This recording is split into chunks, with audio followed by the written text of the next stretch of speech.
Hello everyone, I am Kanak and welcome to my channel Ready Steady Eat. Today I am going to show you one of the most popular and famous Indian appetizer, that is Punjabi Samosa. They have a crusty coating outside with spicy potato filling inside, and they are very good with any kind of chutney of your choice.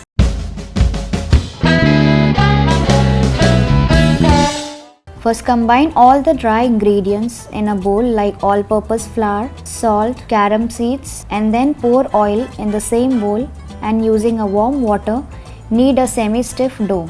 Once the dough is done, you can cover it with a muslin cloth and keep aside for 10 to 20 minutes. Now for the filling, heat oil in a wok and add cumin seeds. When the cumin seeds start crackling, add ginger garlic paste and then add green chilies to it. Stir it for a minute.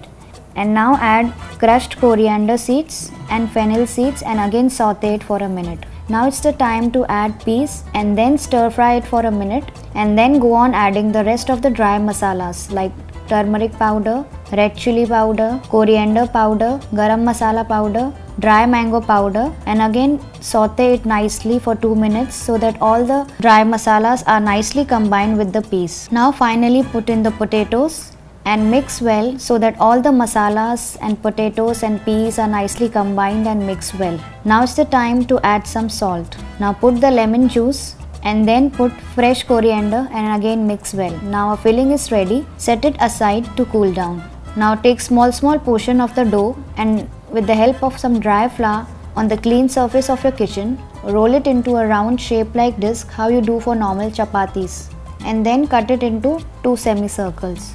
Take a semicircle, apply water on the straight edge of the semicircle, hold the semicircle in your hand or keep it on the surface itself, and fold the straight edges and bring together the watered edges. Now seal the watered edges into a triangular pocket. Now take some filling of potato in your hand and then fill it inside the pocket, and now seal the upper edges. Repeat the process for the rest of the dough.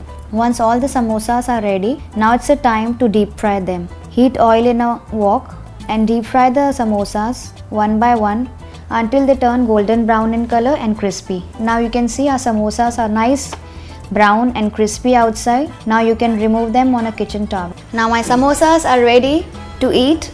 As you can see, they are perfectly crusty outside and have got nice brown coating. And I am going to serve this with some coriander and mint chutney. So do try it and let me know how it turned out in the comment section below. I love reading your feedback. This is me, Kanak, signing off. Bye bye.